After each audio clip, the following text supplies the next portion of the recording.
د خلکو دغه دپاره مې د اساني دپاره مې جوړ کړي دي. پرون یو راشي ګوړ مورس بل را روان دی، سبا بل را روان دی، یو پر هغه کونج ولاړ دی، بل پر بل کونج ولاړ دی، بل پر بل کونج ولاړ دی.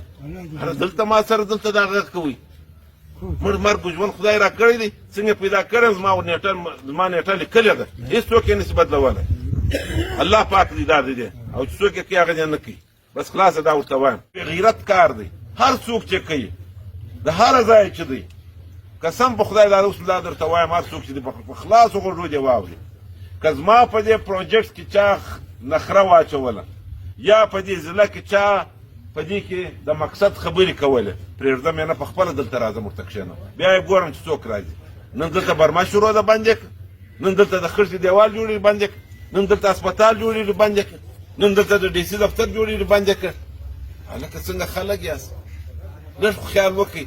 عبدالله خانه څوک نه راځي، وایي بدنامه ضلع ده، نه څوک تاله د واده دپاره راځي، نه څوک ستا جنازې له راځي. ولې دا رقم کوئ؟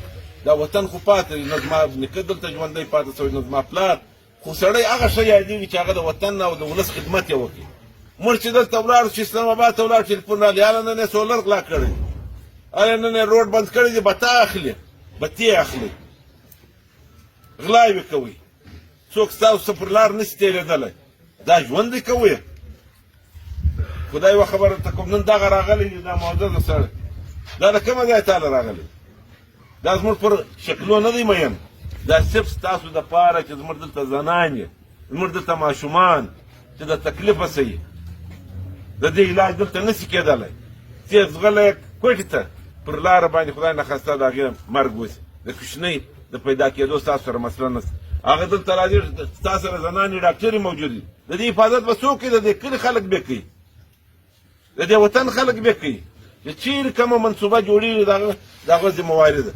او اسپتال او کالج او سکول دا خو چې په کوم وطن کې نه وي، او وطن پسماندګي لږي، هغه وطن کې د صفا اوبه نه وي، هغه وطن کې ناجوړي زیاتېږي. په کار کې د دې شیانو حفاظت وکړئ.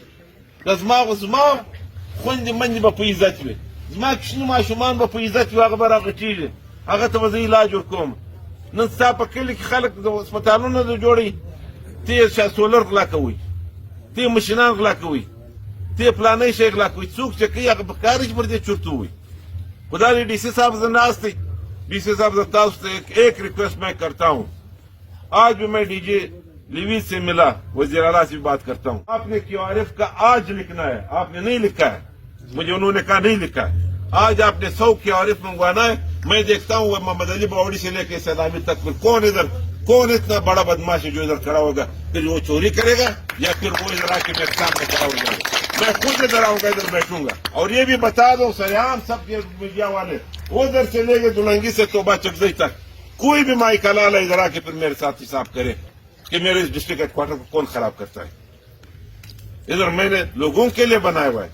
चलो BRC जोड़ी तुम्हारा दगे वाला काले जोड़ी तुम्हारा दगे वाला मतलब जमा न दी दादा दे वतन दी मतलब दादा दे वतन आबादी دا کندهار د هرات څخه ونیسي، دا خلک ګرده راځي د کراچۍ در کوټې پورې، که دلته سبا آبادي جوړ شي د هسپتال ته راولي چې دا آباد دي، دغه زموږ وطن دی.